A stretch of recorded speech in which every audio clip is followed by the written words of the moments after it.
Son cheval de bataille en premier, ça va être de désaffecter ce qui se passe au plateau, en danse. On vire la narration. Le mouvement lui-même nous intéresse, parce que le mouvement lui-même est vecteur d'une émotion.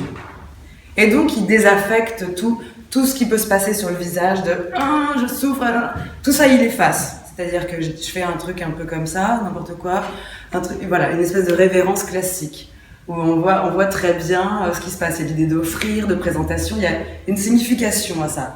Lui, ça va être neutralisé, ça va être juste une ouverture. Comment on peut le prendre d'un point de vue géométrique, spatial. Il rompt les codes du ballet classique, il n'y a plus la danseuse étoile et le mec qui la porte pour qu'elle atteigne la voûte étoilée. Tout le monde est au même niveau, tout le monde est soliste. Merce Cunningham, il se baladait toujours avec un dé dans sa poche. Il avait un dé que j'ai touché d'ailleurs, j'ai touché un dé. À petite échelle ou à grande échelle, il fait intervenir le hasard. Il dit le hasard rend les idées claires et ouvre l'imagination. À cette époque, en 70, il a fait le tour des campus, ce bouquin, c'était un livre culte, tout le monde le disait. Et après, il a été oublié.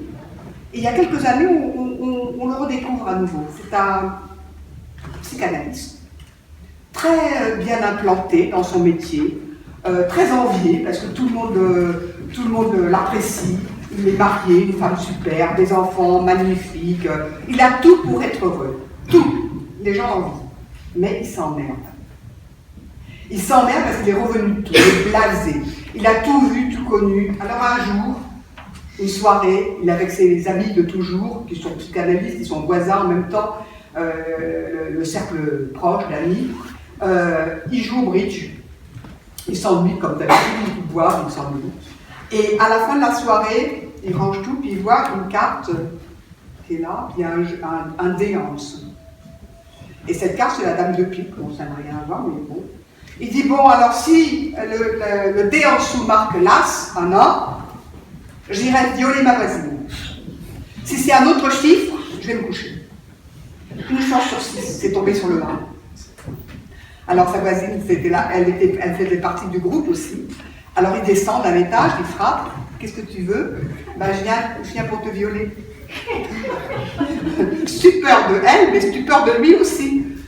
Tout d'un coup, il a peur de ce qu'il va faire. Il va le faire, mais il a peur.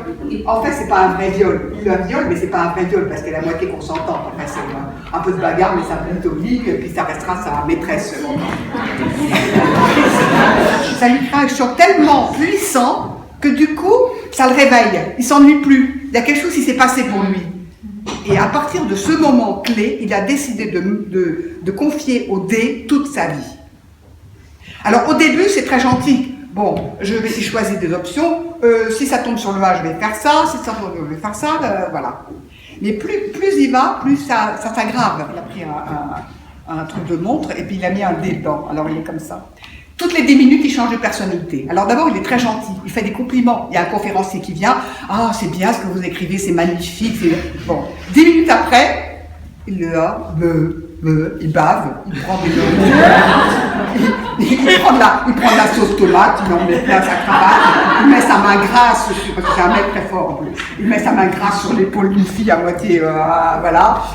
Alors, 10 minutes après, le satire. Il dit, oh, tu es belle, j'ai envie de te baiser, tu viens, on va dans la salle de bain. Et il y va à fond, mais incroyable.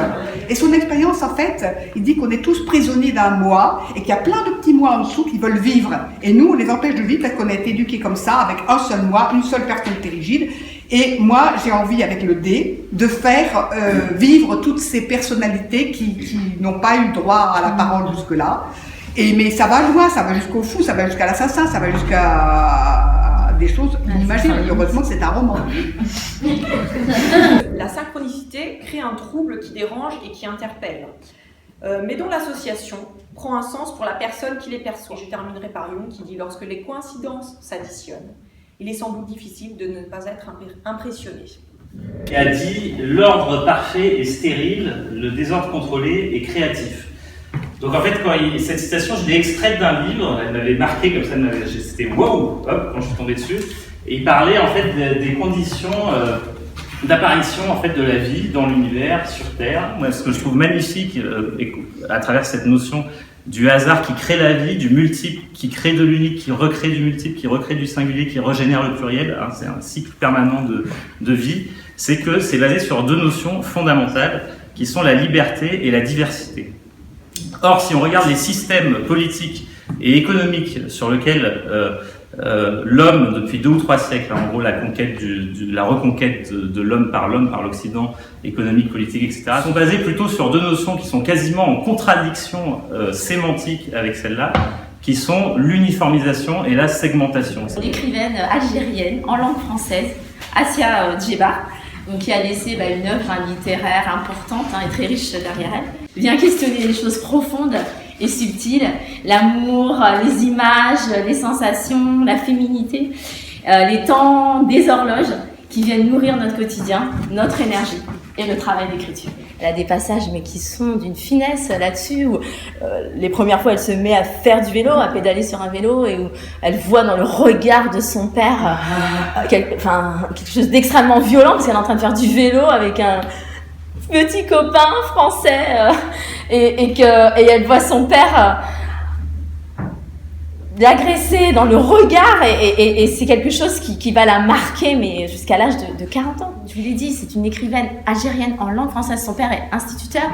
Il va à l'école habillé d'un costume avec un fez, qui est la coiffe traditionnelle, sur la tête. Et on imagine à quel point son père n'a jamais été complètement français, complètement algérien, et qu'il a toujours été... on lui a toujours renvoyé, en tout cas, une différence, mais sans savoir précisément où est-ce qu'il devait se situer.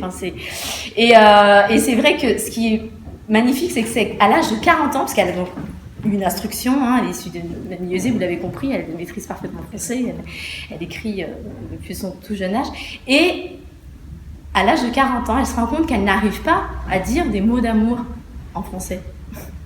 Elle n'y arrive pas.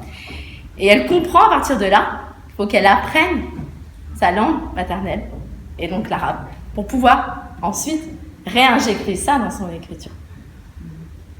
Donc c'est vraiment intéressant.